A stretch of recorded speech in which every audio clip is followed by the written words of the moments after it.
To this live story now, the South African Weather Service has issued a Level 8 warning for damaging winds in the Western Cape.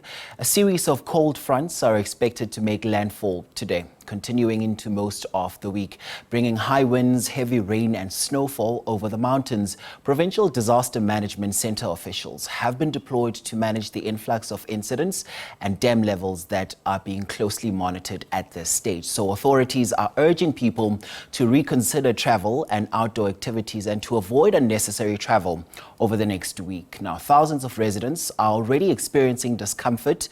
This is after days of rainfall and strong winds which have caused extensive roof damage. Reporter Vanessa Poonah is on the story for us. So Vanessa, the inclement weather making landfall today. Can you give us an update on the current situation? Yes, good morning to you. I can tell you that the cold front has indeed made landfall. I'm coming to you from Woolly Point, just adjacent to Sea Point.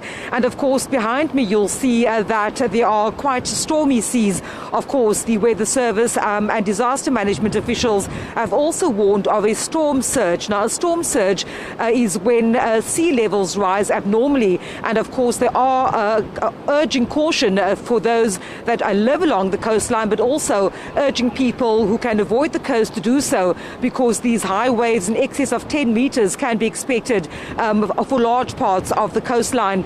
I can also tell you that at this stage there have been reports of localized flooding in a number of areas. So we spoke to the relief organization, the Gift of the Givers, a short while ago, and they say that they've received reports of flooding in, among others, Makaza in Kailicha, Brown's Farm in Philippi, as well as Sunflower in Makassar, Guguletu, as well as Lowry's Pass village. Of course, we were out in Kailicha yesterday in Ward 99. That's, of course, the Monobisi Park, where over 4,000 residents were already affected due to the high winds and rainfall over the past week.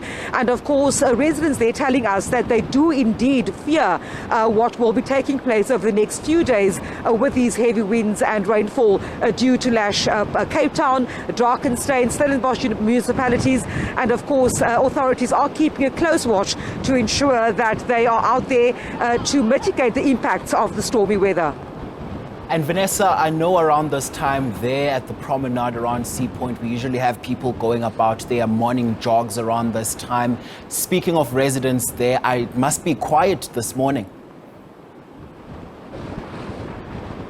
Yes, indeed, it is quite quiet. I mean, I don't know whether I can ask my colleague Lucano. He's trying to hold on to the tripod for dear life. Of course, the winds are quite strong. Just to show you to my right-hand side, usually this promenade over here on a Sunday morning is filled with people taking walks, walking their dogs, going for runs. Of course, there are still a few diehards, if I can call them, out and about, but certainly not the numbers that we are used to seeing in terms of people taking their recreational walks along this promenade this morning. Of course, let me just ask Lucano also to show you those wave heights that we were talking about, the storm surge that authorities are warning about. Of course, these are the stormy seas we see at the moment. And yes, started raining in the early hours of this morning. I woke up to the sound of thunder, quite scary, but of course, par for the course when a thunderstorm hits the Cape.